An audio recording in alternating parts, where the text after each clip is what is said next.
ሰላም እንዴት ናችሁ? የነጅሆም ኩኪንግ ቤተሰቦች ቤዛ ተከታታይ ድራማን ይዤላችሁ መጥቻለሁ። ላይክ፣ ሸር፣ ሰብስክራይብ በማድረግ እስከ መጨረሻው አብረውን ይቆዩ። ዛሬ እንግዲህ ሉላ በተነገራት መሰረት ወይዘሮ ዘርፌ ስትወጣ ቤቱን ሁሉ ትፈትሻለች። ወይዘሮ ዘርፌ ከከተማ ወጥቻለሁ ብላ ነበር። ቤት ስትመለስ ሉላ ቤት ቁጭ ብላ ታገኛታለች። እኔ የምልሽ በቃ ይሄ ዙረትሽ አልለቀቀሽም፣ የት ሂደሽም ነው ትላታለች። አይ የትም ብላ ሉላ ትታት ትገባለች። የምሄድበት አለኝ በማለት ሄዳ ስለነበር ድጋሜ ሉላ ሁሉንም ቤት ትፈትሻለች። በእርግጥ በጣም ፈርታ ነበር። ቤት ውስጥ ያለችዋ ቲጂ ብታይ ሌላ ችግር ይፈጠራል። ግን ይቺ ቲጂ ብዙ ነገር አድርጋናለች አይደል? እሷን ራሱ እዚህ ችግር ውስጥ ማስገባት እፈልጋለሁ እያለች ነበር ስትፈልግ የነበረው። ወይዘሮ ዘርፌ የት እንዳስቀመጠችው ምንም ልታገኝ ስላልቻለች ሉላ ሁሉንም ቤት ቁምሳጥን፣ ሁሉንም ነገር ከፈተሸች በኋላ አርፋ ትቀመጣለች። ወደ ሳሚ በመደወልም ሁሉንም ቤት እንደፈተሸች እና ወረቀቱን ማስረጃቸውን እንዳላገኘች ትነግረዋለች። አሁን ሌላ መፍትሄ ማምጣት አለብን ይላል ሳሚ። ምንድን ነው መፍትሄውም እያለ ብቻውን ያወራል። ወደ ሱራፌል በመደወል የተፈጠረውን ሁሉ ይነግረዋል። ሱራፌል ድንገት የለም ነበርና በስልክ ሁሉን ነገር ይነግረዋል። ሉላ እኛ የምንፈልገውን የቤት ካርታ እና ፕላኑን ሁሉ አላገኘችም፣ ስለዚህ ሌላ መፍትሄ ማድረግ አለብን ይለዋል። ያንተ ሀሳብ ምንድን ነው ይለዋል። ለምን ወይዘሮ ዘርፌን አግተን ወረቀቱ ያለበትን ማስረጃውን በሙሉ የንብረታችንን በግፍ እንደነጠቀቻችሁ መመለስ አለባት እያለም ይነግረዋል።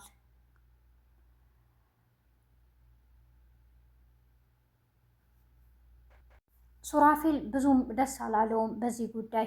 አይ እኔ እንደዚህ አይነት ሀሳብ አልቀበልም እያለው ነበር። ከዚህ በኋላ አይመለከተኝም፣ እኔ መወስነውን እወስናለሁ በማለት ጆሮ ላይ ይዘጋበታል። ሱራፌል ድንገት እያሽከረከረ ስለነበረ መኪናውን አቁሟል። እዛ ሰፈሩ ትንሽ የተኩስ ድምፅ ይሰማል። አንድ ሻንጣ ተሸክሞ የሚሮጥ ሰውዬ ክፈት ባክህ በማለት መኪናውን ሽጉጥ ይዞ ስለነበር ይከፍትለትና ይገባል። ከዚህ ራቅ ያለ ቦታ ውሰደኝ፣ ጸጥ ያለ ቦታ በማለትም ሱራፌል እያሽከረከረ ሰውየውን ይዞ ይሄዳል። በመጨረሻም ሰውየው እዚህ አካባቢ ምንም ሰው የለም፣ ያው መውረር ትችላለህ ይለዋል። ምንም ሊሰማው አልቻለም። ትንሽ ከጠራው በኋላ ዘወር ብሎ ሲያየው የጫነው ሰውዬ ሞቷል። በጣም ይደነግጣል፣ ይጮሃል። የሚገባበትም ግራ ይገባዋል። እንዴ አንተ ሰውዬ ሞትክ በቃ እያለም ይጮሃል። በጣም ስለደነገጠ የያዘውን ይፈትሻል። የያዘው ሰውየው በሻንጣ ሙሉ ብር ነበር። በጣም ይደነግጣል። ምን አይነት ችግር ውስጥ ነው የገባሁትም ይላል። አሁን ለፖሊስ ልደውል ወይስ ለሳሚ በማለት ወደ ሳሚ ይደውልለታል። ሳሚንም እኔ መኪናዬ ውስጥ እንዲህ አይነት ችግር ተፈጥሯል፣ እባክህን ድረስልኝ ይለዋል። ሳሚና ሉሲ ቁጭ ብለው እያወሩ ስለነበር ይሄን ስለሰማች የምን ሞት ነው እያለች ሉሲ በጣም ትጮኻለች። ሉሲ አያቴ ደውላለች፣ ያው የጥሎሹንም ብር ላክ ተብለሃል እያለች ሳሚን ትነግረዋለች።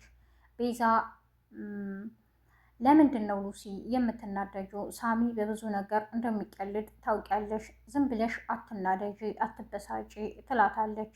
አይ እኔ ጋ ሲሆን ደግሞ ምንም አይነት ቁም ነገር የለውም፣ ሁሌ ቀልድ ነው፣ ሁሌ ያበሳጨኛል ትላታለች።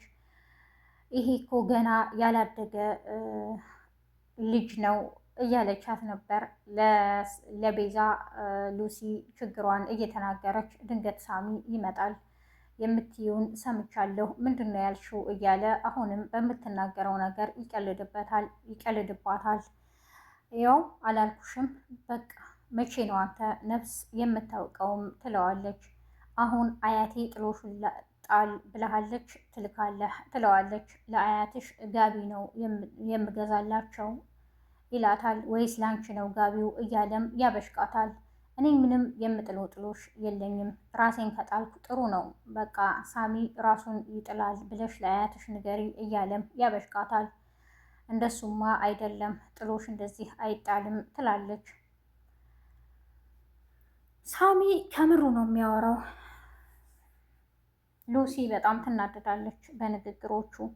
ቤዛ በጣም ግራ ስለገባት እኔ ወርቅ አለኝ፣ ያው አሮጌ ቢሆንም የወርቅ አሮጌ የለውም፣ ወርቅ ሁሌም አዲስ ነውና አሁን ወርቅ እሰጥሃለሁ፣ ስለዚህ ይሄንን የገዛህላት አስመስለህ ለእሷ ስጦታ ትሰጣለህ በአያቷ ፊት ትለዋለች።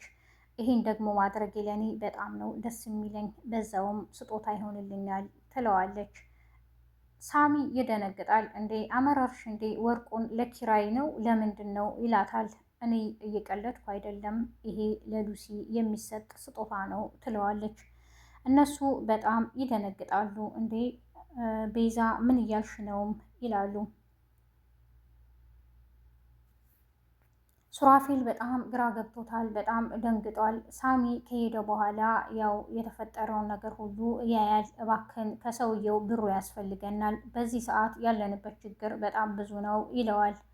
ስለዚህ ለፖሊሶችም አትደውል፣ ዝም ብለን እንሂድም ይለዋል።